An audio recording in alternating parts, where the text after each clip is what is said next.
and welcome. My name is Deborah Guthrie, and joining me today is Joyce Marx. She is the Human Resources Director, and I am so glad that you are here. She is actually my next door neighbor inside the Meridian Township Municipal Building. Behind this wall that you see me sitting in front of all the time is Joyce's office. So we have gotten to know each other quite well. Yes, we over have. the years. You've been at the township for how long? I've been at the township just over 5 years. Just over 5 years. And this is the first time we've had a chance to sit down and chat, talk about your career, and I'm so glad you're here. So thank you for coming on. Thanks, Deborah. So you probably have the most fun job in the township. Well, maybe that's how some people look at it, as being fun. I love the job. So I guess from our perspective, it is something different every day. Yeah, so you're very passionate. I think you do an excellent job. You work with people on a daily basis. Tell us, we know you do employment. We know you're recruiting, through Indeed and at job fairs and things like that. Give us some insight into HR and what HR does that probably most people don't know about.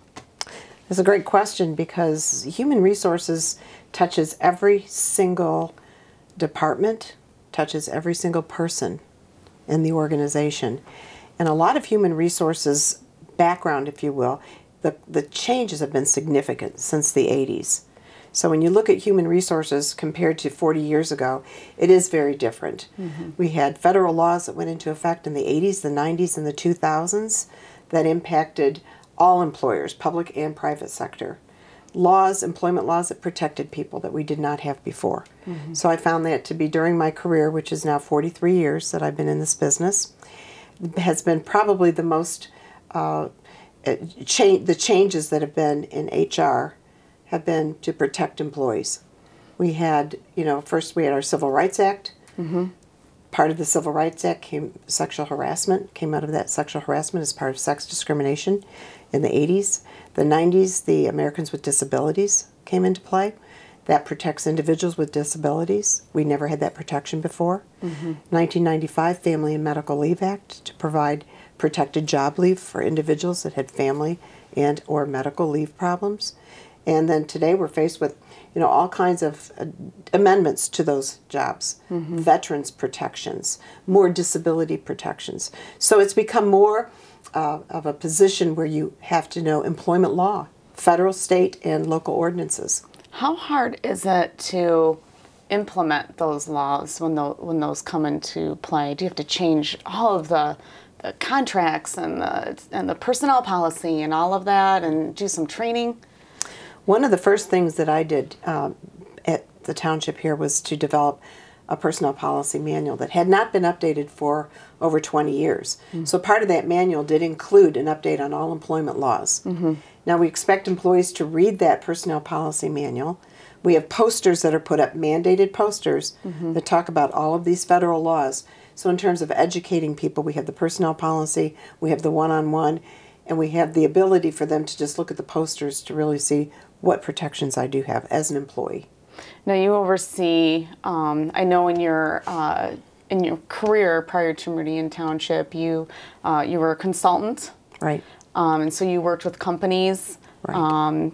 And organizations. And now at Meridian Township, there's 13 departments or so, and there are varying jobs across those different departments. And how hard is that for the Human Resources Department to, kind of oversee and implement personnel policy when you have, you have DPW, public works employees, and then you have, parks and recreation employees, and you have administrative assistants? Well, one of the most important jobs, in my opinion, in human resources has always been equal opportunity. That the laws are for everybody. So no one is exempt from these laws. So no matter what department that you work in, there's behaviors that are expected, employer expectations, employee expectations. That's what the personnel policy does. It puts them in line with the contracts, because the contracts are specific about benefits and equal treatment that way. And the personnel policy really is an enhancement of those collective bargaining agreements and covers things that the collective bargaining agreements don't cover. So no matter what department you're in, the leadership role is critical. Understanding what these laws are, understanding what employees' contracts say, so that we don't have any miscommunication. And when there is miscommunication, we like to deal with it head on. You have to have policies and procedures to treat people fairly. It's part of the equal opportunity that we all expect in our jobs. You mentioned leadership role. I want to talk about that. You're one of 4 female directors at the township. How do you see your role as a female leader in the community? Do you see yourself as a female leader in the community? Well, having 43 years in human resources, I guess the one goal that I've always looked forward to is seeing more women in leadership roles. And I do believe that women have risen to that occasion. In my consulting business, I've seen women moving into positions that were typically not traditional women roles: engineering, sales, marketing, executive positions. So I view women in leadership as an absolute critical component. There's a different vision sometimes that women can bring to an organization. The idea that women are now in positions that were typically male roles. We're seeing women in politics growing. We're seeing women in all areas of government becoming more involved. And I think that that's the role that women want. I think women want to be involved and they want to contribute. And based on the open opportunities now, we're going to see a lot more women taking advantage of that. How have you seen, you talked about a lot of the laws that have changed over time in your career. How have you seen those affect the workplace in regards to diversity and females? Well, one of our goals has always been to diversify the workforce. And that's not just women. We're looking at cultural diversity. One of our goals here at the township is to increase the ability to attract diverse candidates. We have a lot of diversity in the community, but we don't have as much diversity in the township that we would like to see in terms of jobs.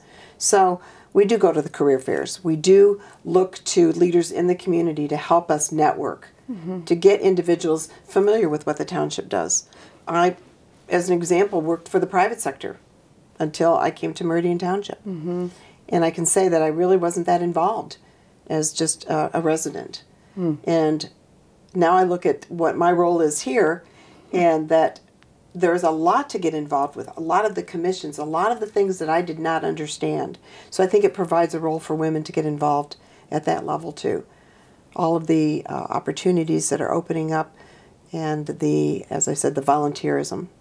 What's one of the biggest things you've learned while working for government that, you know, wasn't necessarily in the private sector? What's one of the biggest things you've learned?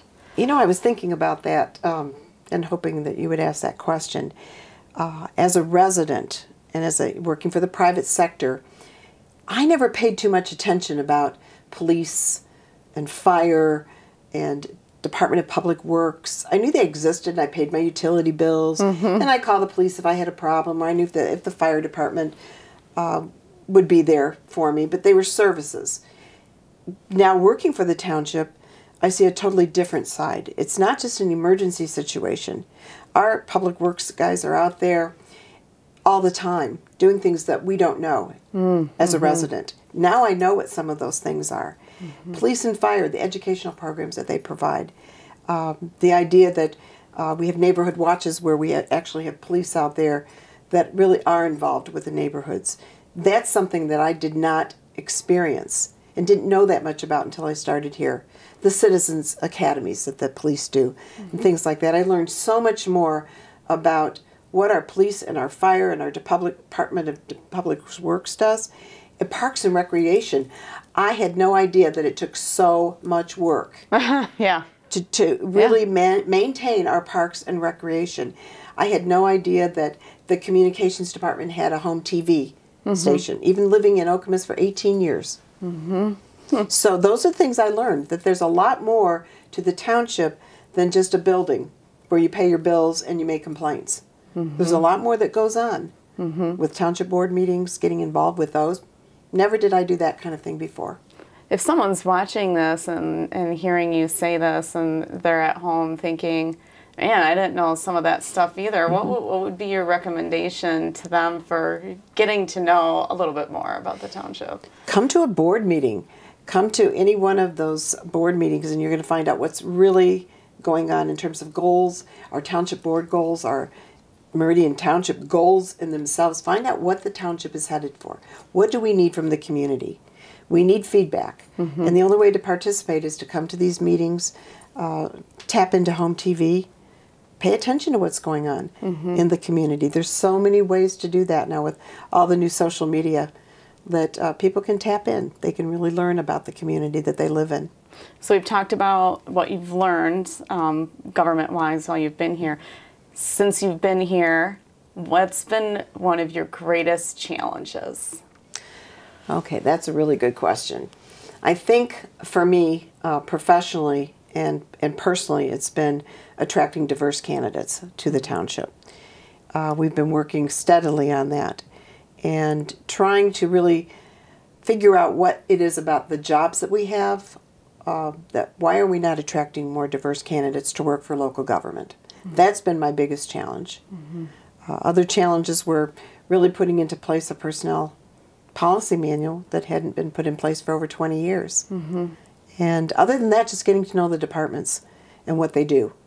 That was we have 160 employees, and how many departments do we have that I had no idea what those departments did? Community planning and building, development, all of that. I was like, oh, you just get a permit and you just build a garage, or you do this. I learned a lot more about the ordinances that I did not know before. So some of those challenges, when people will ask me about, well, what does the community planning and development do? I can answer those questions now where I couldn't in the beginning. Do you have any upcoming challenges or projects that you're working on? I mean, outside of like getting diverse candidates. I know that's difficult. Well, we have our labor relations contract renewals every 3 years. We have 7 contract renewals that come up that expire December 31st of this year, and that would be a priority and #1 goal for me, that we negotiate good, fair contracts, and that we have that mutual agreement on all sides. That would be a challenge, but a goal for mine. That we do well in negotiations. Are they similar, the contracts? I know they're online, and I know you can't talk about negotiations or anything like that, but are they similar in nature, and do they kind of have the like a similar approach in regards to like timing and all that kind of thing? You'll see a lot of similarities in our collective bargaining agreements. Police and fire do have some uniqueness to their contracts. The rest of the contracts really look at defining what it is that we expect of our employees. They get their benefits laid out for them. Grievance procedures are pretty much the same. There might be some little different, some nuances in how the grievance procedure works, but it does provide each one of them a structure, I think, for employees to look at, to know what to do if they have a question, where to go if they have a question, just things like that I think employees need to know. How would you describe, you mentioned the benefits, how would you describe the benefits that Meridian Township provides employees in comparison to, other organizations or, or other government entities? Well, we at the township provide what I consider a premier package. We are confined by some ACA, Affordable Care Act requirements, but in terms of health care, dental, vision, life insurances, leave time, we're at the top of the list, in my opinion. When we do the surveys and we look at what we provide to employees, we are definitely in the top in those areas. What is the, you know, and I know, you know, Manager Walsh and the Township Board and, you know, employees, and you have listening sessions. What is the importance that's placed on, you know, what the employees, you know, are looking for, or what what's happening outside of Meridian Township and how that's applied? You know, because I know it's important to Manager Walsh. I know it's important to you in your position, listening to employees and what they're looking for while they're working here at Meridian Township.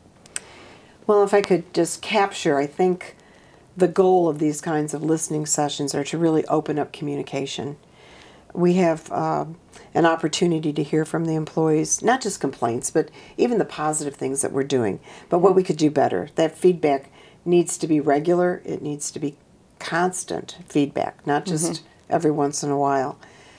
I think we're concerned, like every other organization, about our employees' engagement. When you hear statistics like 17% of your workforce is totally disengaged, you wonder why. And you go to your leadership for that and you say, what can we do to help people be more satisfied with their jobs? What is it that makes them want to come to work or not come to work? And really dig deeply into what employees need today to maintain motivation, to want to do a good job. What can we do to enhance that? So I think a lot of the listening sessions talk more, we're hoping to get more about employee engagement. What can we do differently? What can our leaders do? What can our directors do to get people more involved, to be more satisfied employees? That'll be better, you know, for everybody, more productive for them too. Do you feel the township's doing some of that now? I do. I wish that we could do more. We're trying to put together, for example, employee activities that are generated by employee committees, not just an HR function, but employees that have ideas about how to do better in terms of teamwork. What can we do to get to know each other's departments, our roles, our responsibilities, understanding what it is that the township does in totality, not just my department. So, you know, we do things, we have employee activities, summer lug nuts games and holiday parties at the end of the year, but what can we do, you know, on a more regular basis? Yeah, more monthly kind of basis. Monthly. Yeah.